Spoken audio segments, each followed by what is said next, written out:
are now live.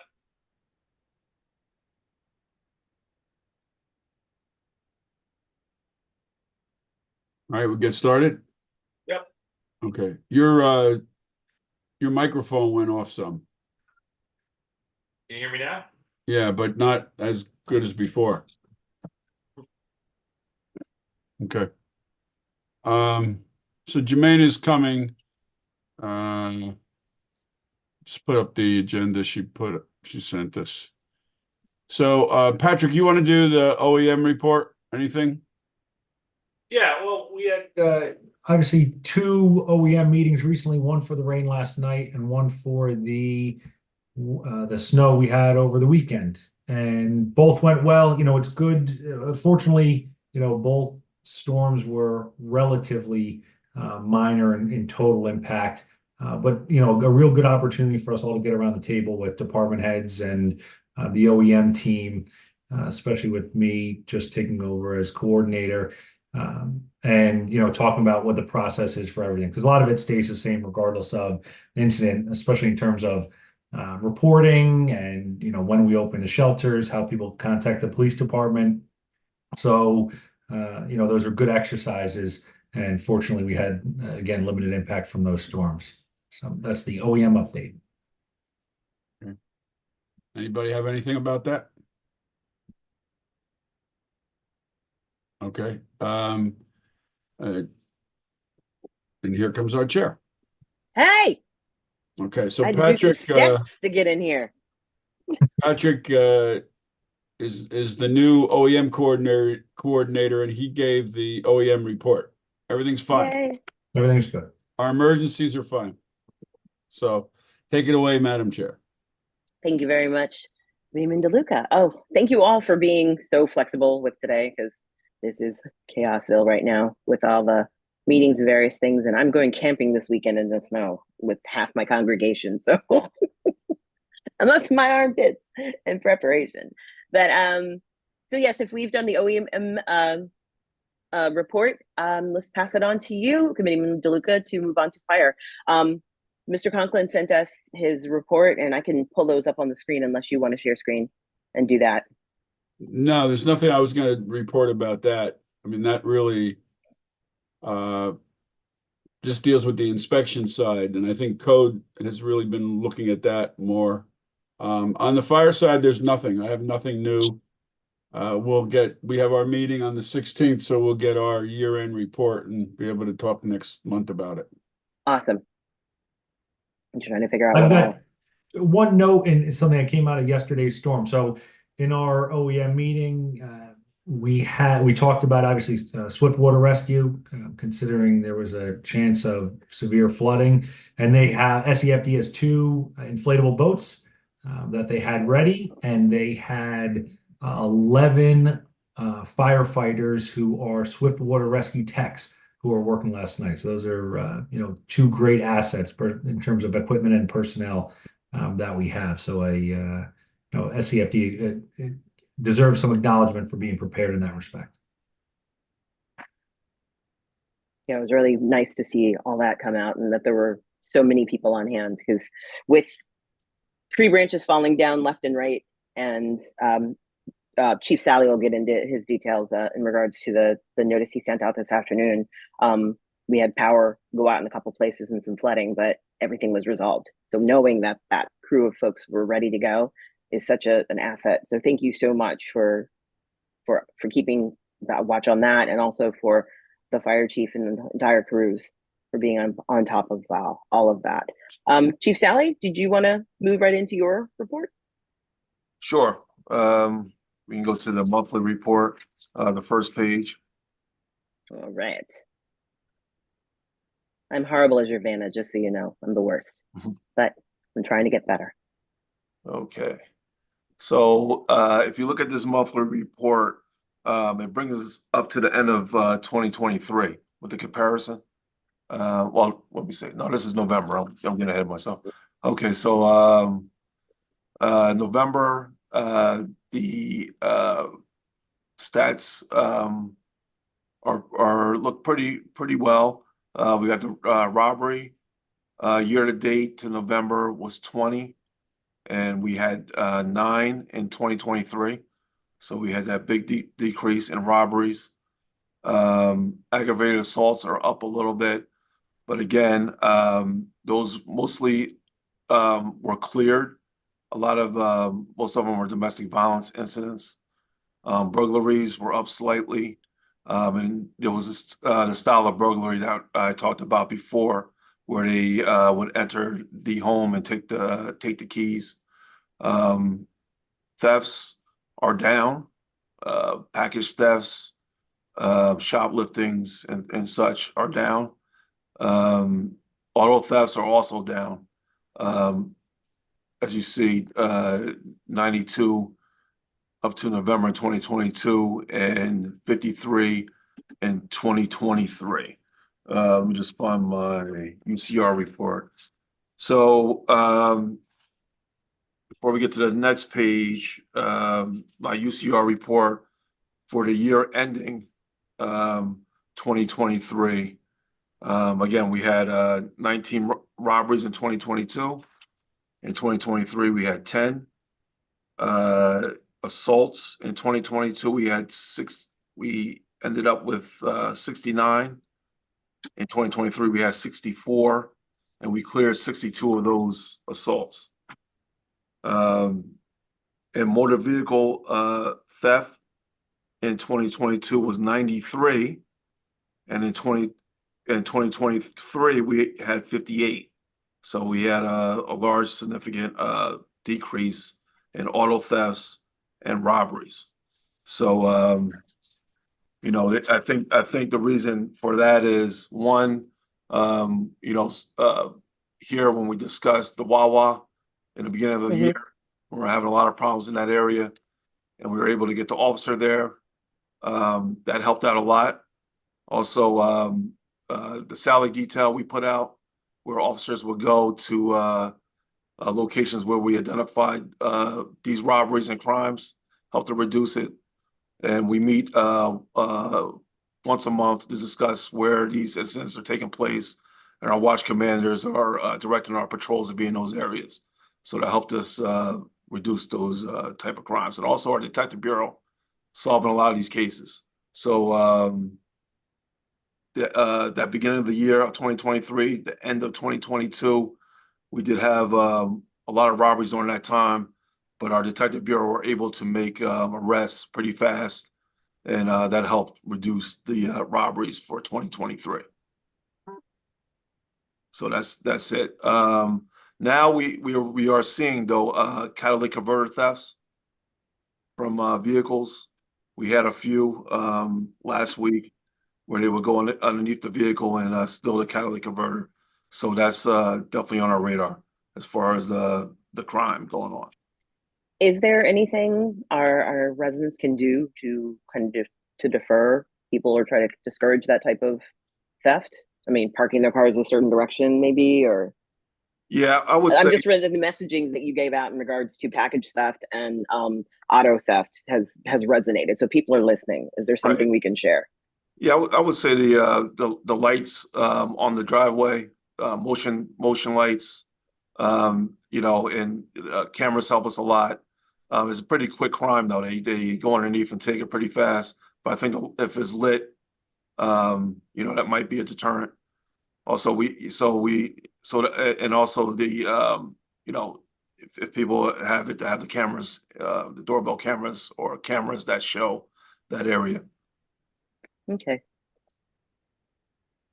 Thank you. So lighting up your outside of your house and keeping the cameras operational. Great. Thank you. I did not get the December stats, so I'm glad you walked through those. I only had November. Did you want to go through overtime or save that for later? Yeah, we can do that. So overtime went up a little bit here because end of the year with vacation and you know, we had to fill the slots for sick time, but also we were doing we do details during the time of the holidays. That's when we see the most historically where we see the most crime uptick. So we did have certain details out there, And as you see, with the crime stats, that our crime pretty much stayed lower. So it worked out for us.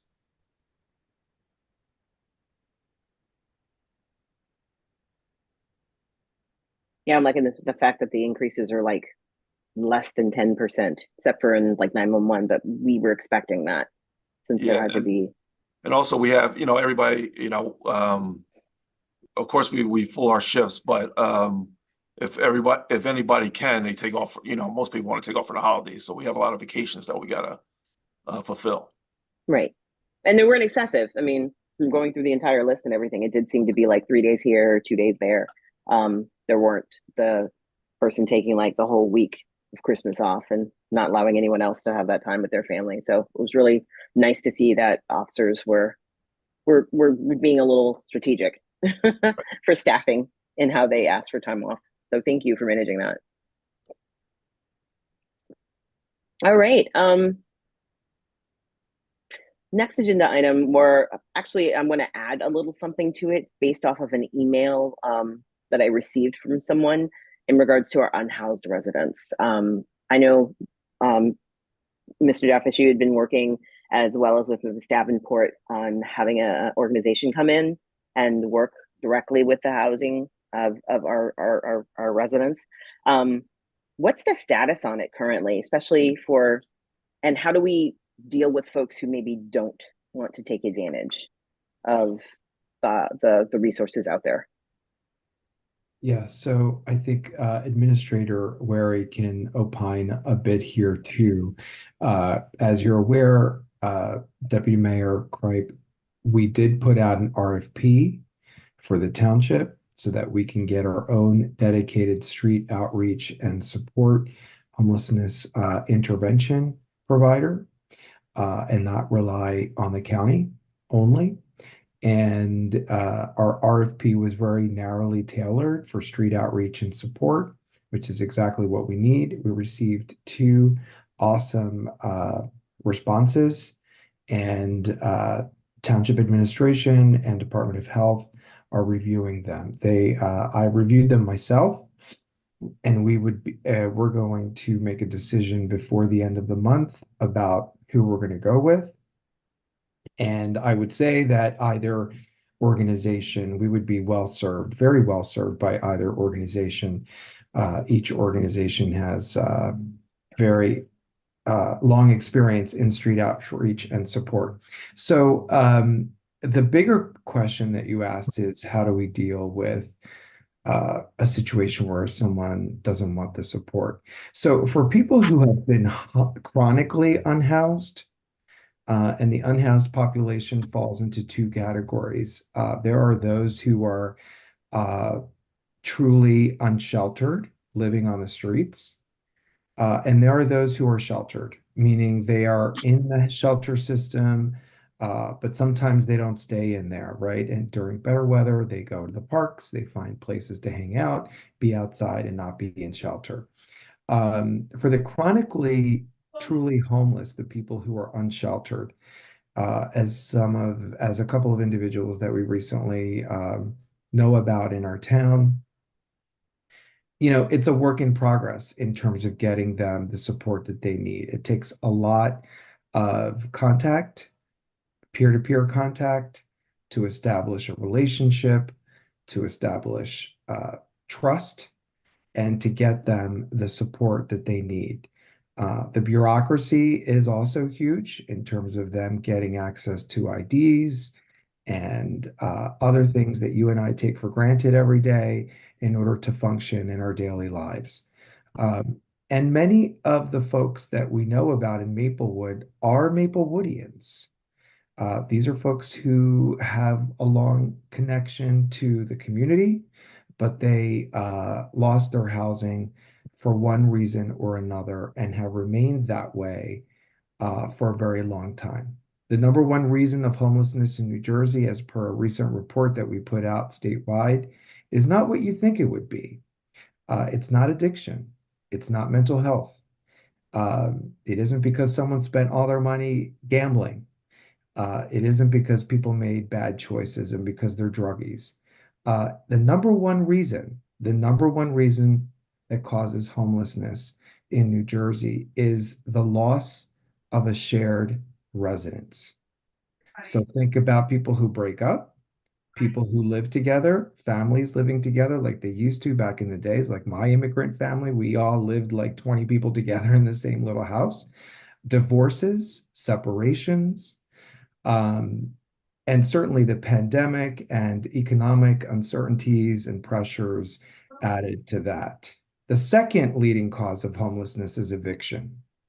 And we're seeing eviction go up across the state and here in Maplewood too. We don't talk about it because we focus on our homeowners and not on renters.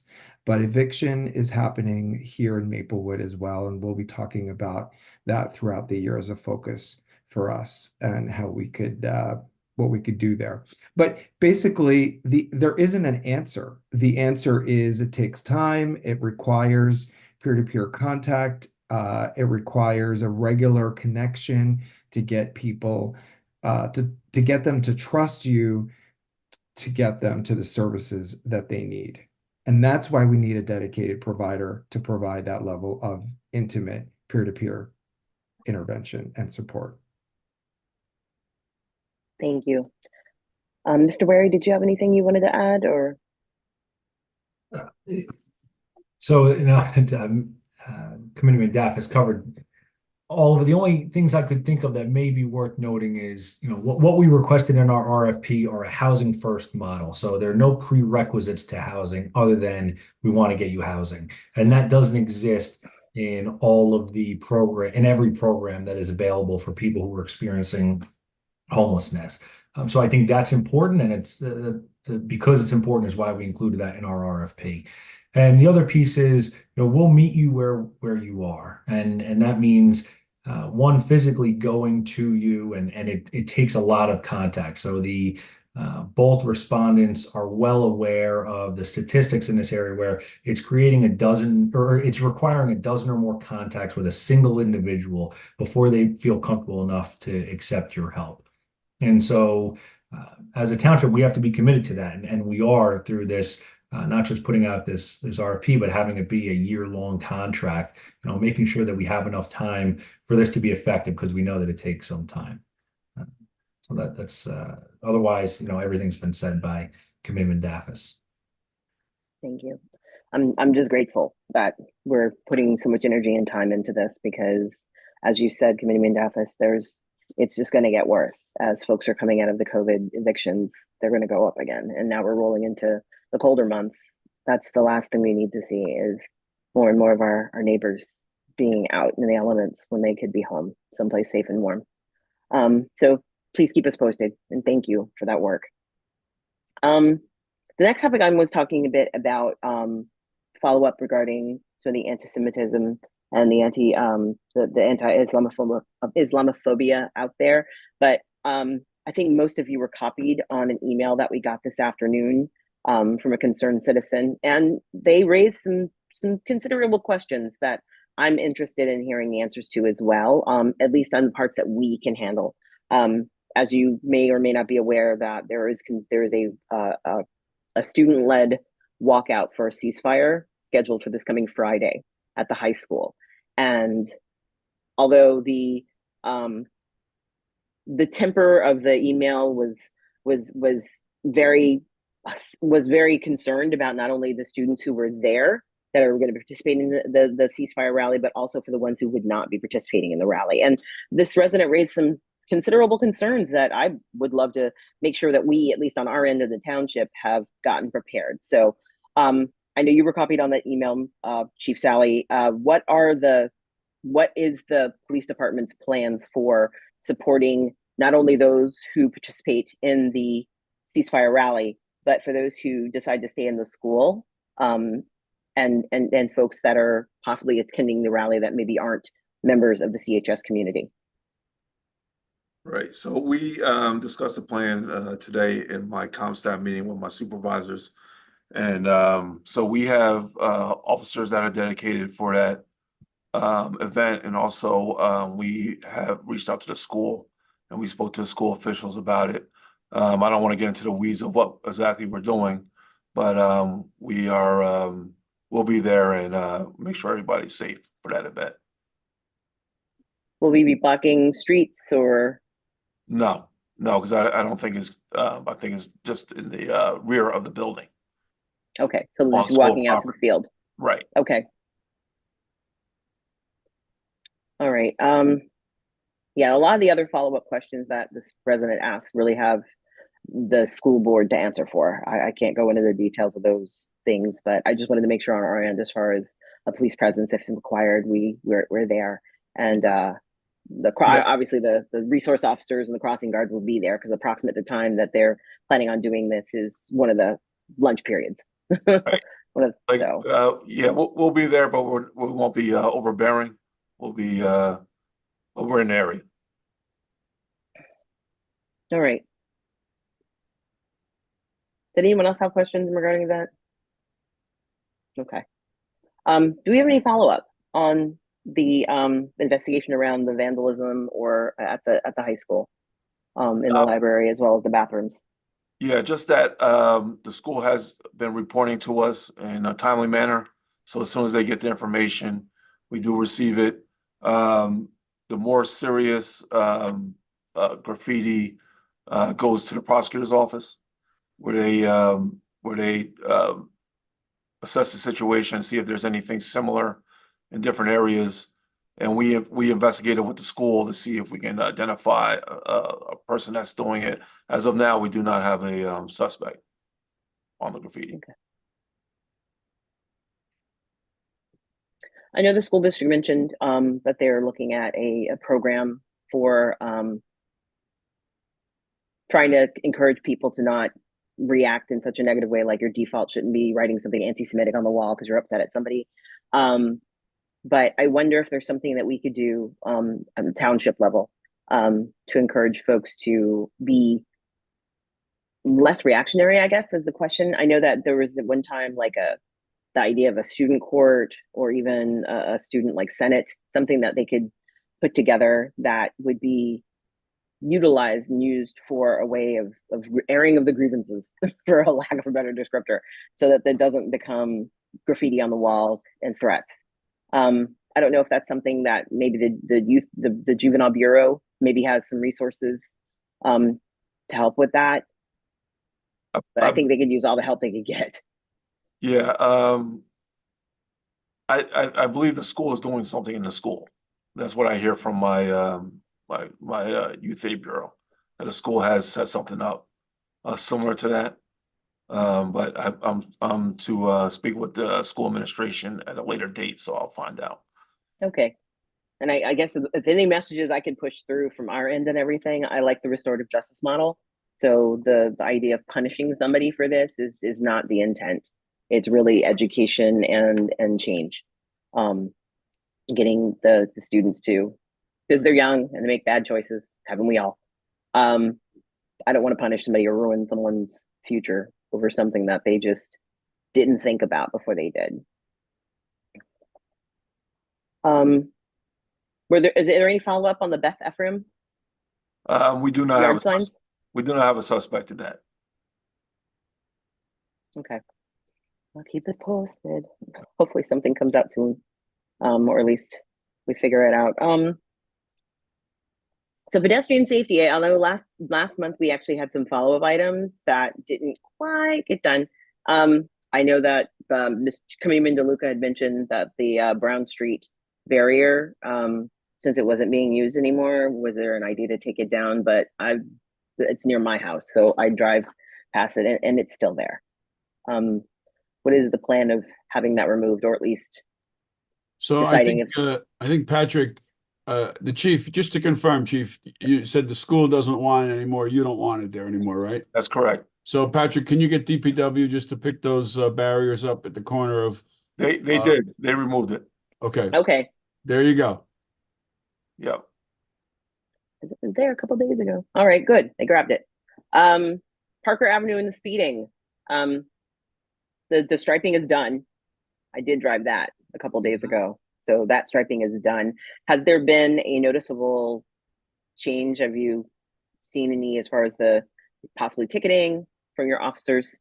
So Mhm. So we continue to do our speeding details in the area. We have our parking enforcement has been in the area. The parking enforcement has not seen any parking violations since they've been over there checking. But so I did check our last quarter for 2023. So from October to December in 2023, this is not just Parker, but our speeding tickets have picked up. So we have issued 33 speeding tickets in that quarter. That's compared to 7 in that quarter in 2022. So the last quarter for us, as far as tickets, has gone up. The beginning of the year was slow and sluggish as far as ticket production, but if our last quarter numbers in almost every category has really gone up since we've been stressing the fact that enforcement needs to be done. So we continue our details on Parker Avenue, and tickets have been issued. Great. Can I add another list, another item? Rutgers and Burnett. So both I'm sorry, can we just go back to Parker, just to fill you in? We talked about it this morning at Engineering Public Works. So Mhm. we have we've engaged the our firm Dynamic Traffic to do a study, and they're giving us a proposal as to what it would cost to do the study. And then once we get that, we'll determine if we have the money. So when we do the budget, we will allocate, so much money into traffic calming, and this will be one of the first projects that gets taken up. Additionally, DPW went out there and they trimmed trees around some of the signage, and they have on order some of the little signs that we're going to put on the push buttons so that people know that they should push those. We're going to put a couple of in-road signs, pedestrian signs there. So that stuff should be going on this month.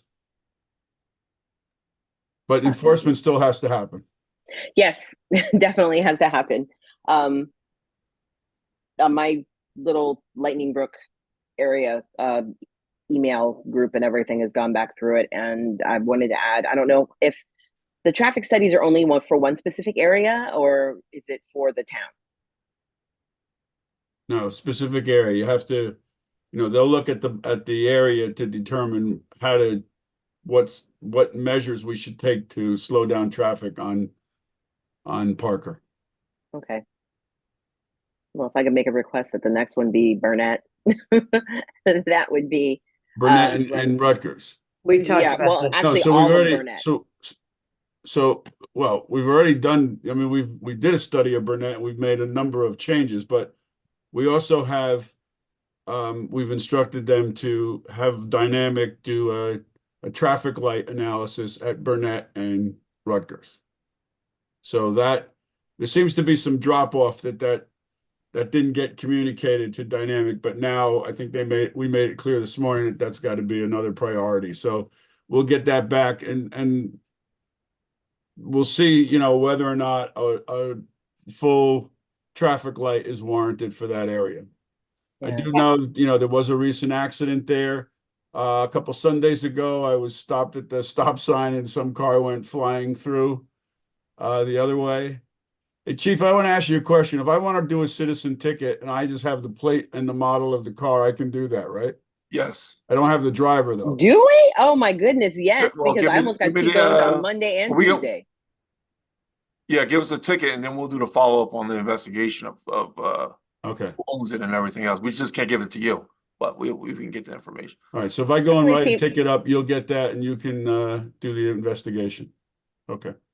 Awesome, because it does seem to be the traffic that's coming down from Springfield Avenue heading towards Union.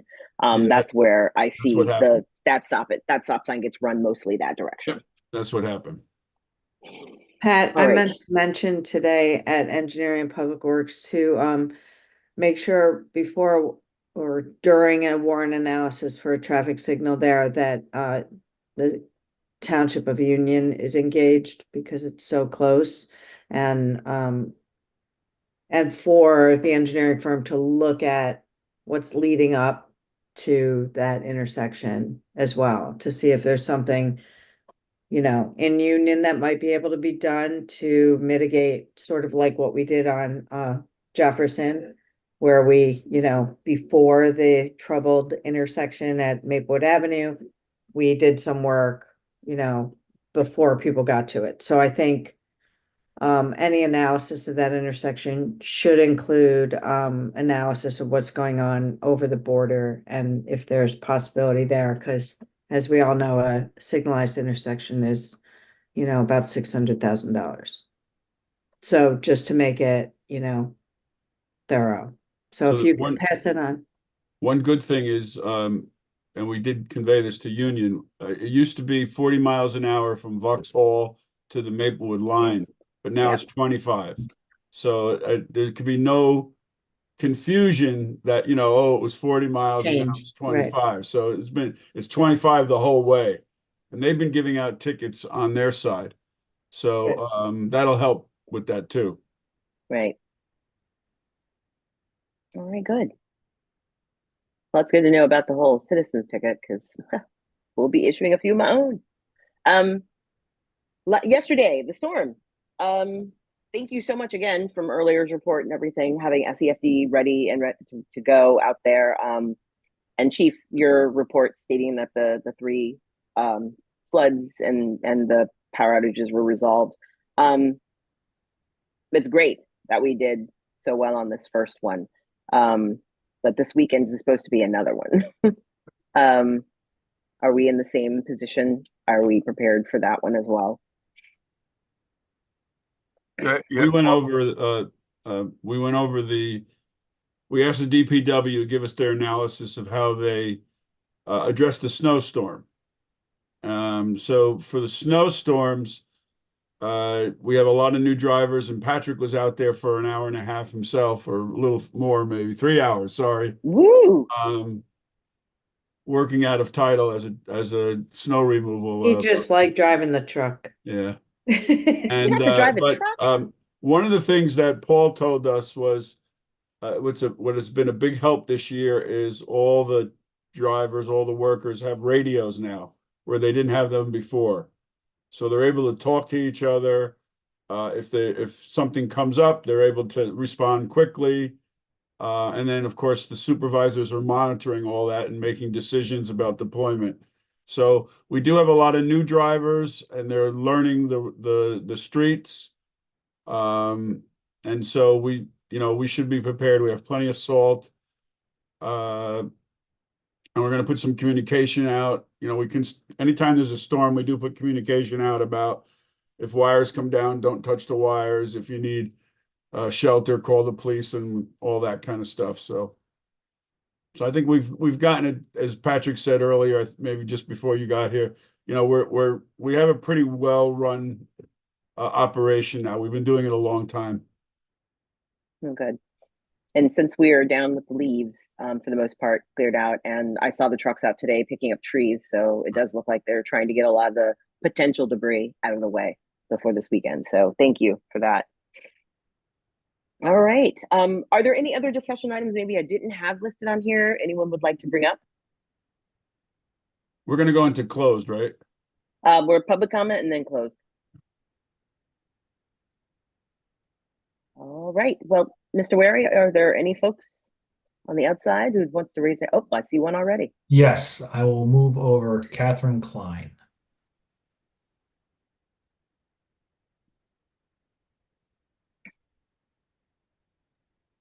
Welcome, Ms. Klein. You can unmute yourself and you're in public portion. Thank you. Hi, everyone.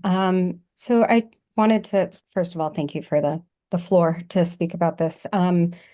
Wanted to bring up an incident that occurred last week at Clinton Elementary School. We live a block away, and my 8-year-old has been going there for several years. She's in the 3rd grade.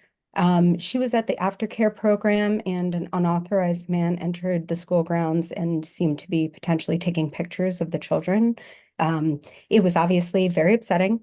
And while the YMCA staff seemed to handle it very well in terms of getting the children inside quickly, doing a head count, ensuring that the grounds were cleared in the way that they were able to, and also contacting the police.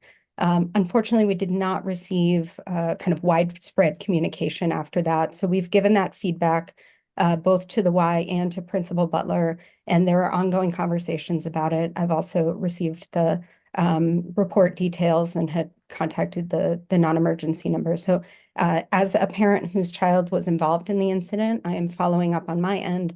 The reason that I wanted to raise this, aside from it being an issue of safety for our children in the community, is that this is, I believe, the third time that this has happened in the past year. And I just wanted to raise this as an issue that I'm very concerned about in the community. So to my understanding, a very similar incident happened about a year ago on school property where someone entered the grounds and was seemingly also taking pictures of children.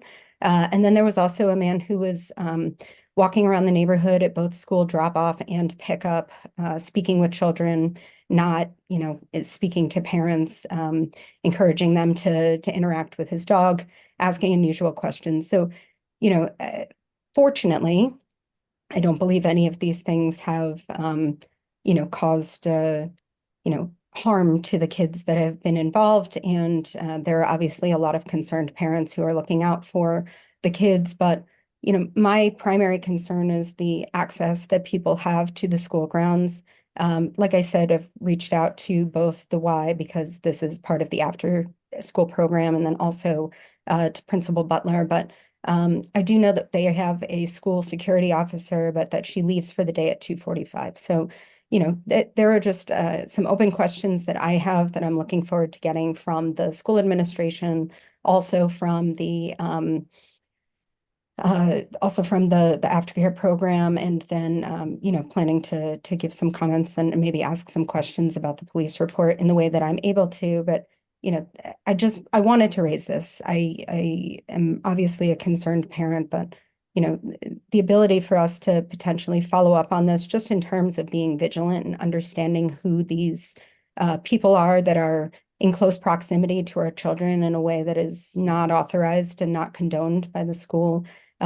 Just wanted to make sure that you are aware in terms of this being what I would consider a public safety issue. So I hope to get more information soon, but just wanted to have an opportunity to bring that to all of your attention and see if you have any additional steps that you would advise that I take in order to be able to follow up this, because there are also a number of parents who are looking for additional information on how best to, ensure their kids' safety. Thank you for bringing this up, Ms. Klein, and I apologize for that happening. I'm so sorry that happened. Thank you. Chief Sally, is there any way we could add a patrol at that time period, since we already know that this resource officer is gone, or the security guard is leaving at that time period? Would a drive by, a park by, whatever be enough Yes. to deter?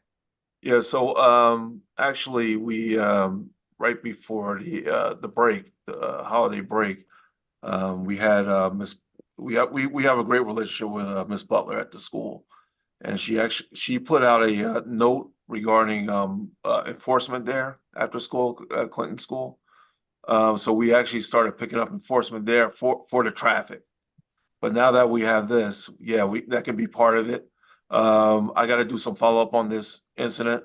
I wasn't up to speed to it, so I'll follow up with our Youth Aid Bureau, and once I get that information, I'll contact you, and we make sure we'll have extra officers there. We have them there for the traffic, but also this is also concerning to be there for the same.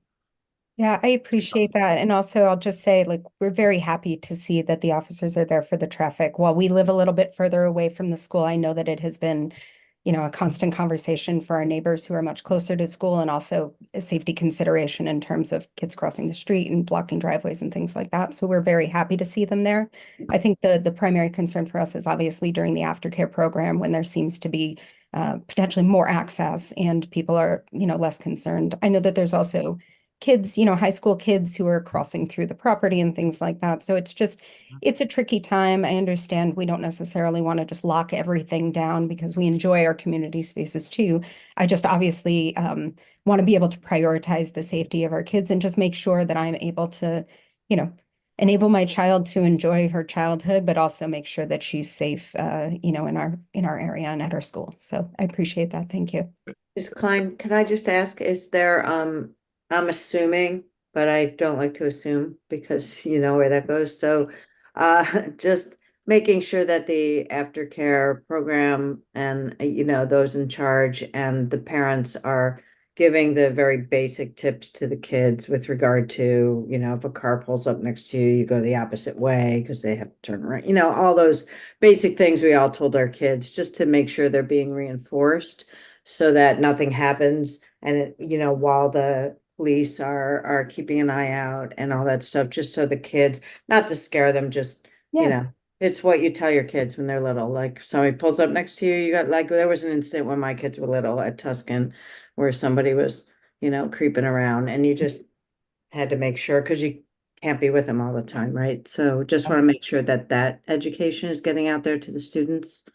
So I know that the Y is generally very good. I actually have another daughter who's in the Early Childhood Learning Center, and then my oldest, we've been a Y family for many years now. Mhm. And you know, they generally have a very good program around educating parents and caregivers around, you know, potentially dangerous situations for early childhood and being aware of, you know, the types of situations that can come up. So I think that's been good and consistent from what I've seen. I'm not aware of the like genuine protocol around how this is handled from a school-aged perspective. This was definitely one of the main considerations because I want to be able to have that conversation with my child. And she and I have very open but age-appropriate conversations around things like, you know, tricky adults, a bit of stranger danger, making sure that she understands, you know, consent and autonomy and all of the things that go along with that. But I am sure that not every parent either is equipped to do that or comfortable doing that. And so I personally would welcome a more community-based conversation around recommendations for how to have those difficult conversations that can also, you know, oftentimes it can be tricky for or difficult for parents to have those conversations with their kids. So I would say, you know, I am confident that we have communicated the ways that the kids need to be aware of their surroundings and the things that they need to do. I do have a call scheduled with Leah Green tomorrow morning where we're going to discuss things. I also wanted to better understand the protocol around, you know, what if somebody's on the property, but also what happens if someone enters the school during the, you know, after school hours. So, you know, these are just things that I want to make sure that I'm speaking from a place of education and also not speaking for other people in the community unless they're asking me to do so. But these are obviously topics that are super important to me and I think super important to others. So I would say Sure. some of it is known, but not necessarily. It's probably worth revisiting and hopefully at a program and community level. Yeah, and Chief, I don't know if I mean, I know once upon a time, the police did, you know, come and educate, whether it was at PTA or just in school assemblies, you know, to the kids to just as a big general, like here's an assembly and here's what you do if somebody you don't know is trying to get you to do something, or you know, you always have those safe things like the safe word where, you know, if somebody comes and says that your parent is in trouble and they don't know the safe, you know, all those things that all of us who've raised kids you know, go through. But I don't know, maybe it's something that the police want to consider doing with in conjunction with the schools to do sort of that safety thing, sort of like the DARE, only more about just personal safety. Just a thought. Yep, definitely. We have the officers trained to do that. And Mhm. we will contact administration to see how that will work out, how we can get in there and educate Yeah. kids. Might give some Right. comfort level to everybody and some knowledge that some parents might not be. Right, if they're not very comfortable cool with having it. those conversations. Right. Yeah. Yeah, and Thank Ms. Klein, thank you for coming tonight and making us aware of this. It's very concerning. There's no question. The other thing that we can do is we have monthly meetings with school admin. They're called municipal partnership meetings.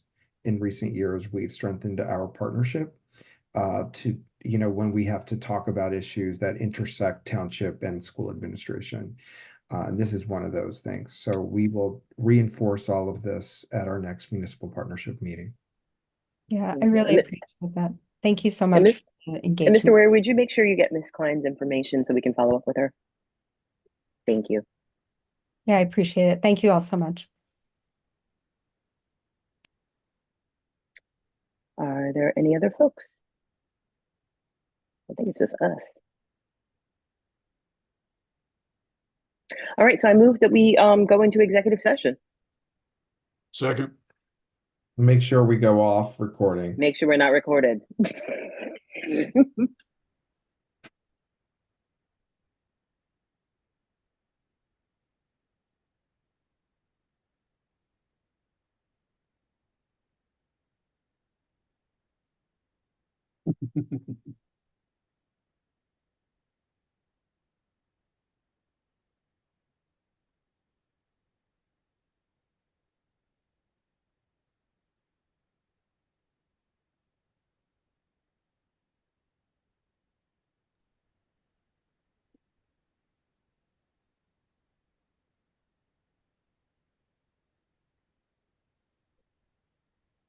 Oh, you're muted.